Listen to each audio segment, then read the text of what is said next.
The term fake news has hit the headlines.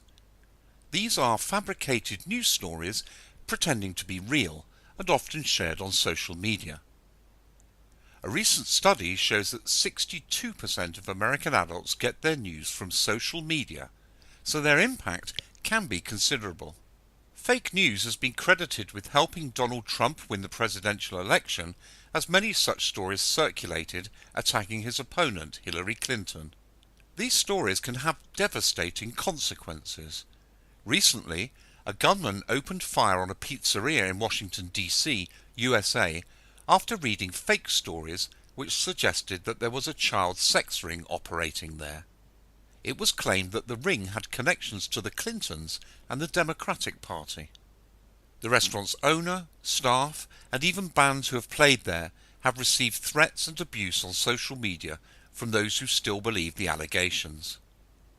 Such stories are not confined to right-wing circles. A false news report was broadcast on election night which suggested that groups of Trump supporters had been chanting racial slurs against Muslims and black people.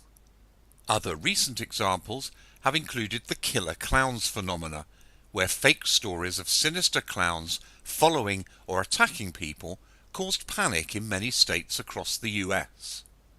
Many have roundly condemned fake news stories, but what about news stories which are only partially fake, or used for political satire, etc.?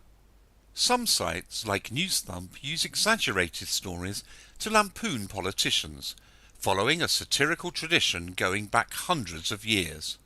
It can be difficult to draw the line between what is fake news, on the one hand, and legitimate satire, on the other. However, it is often the case that truth can be stranger than fiction.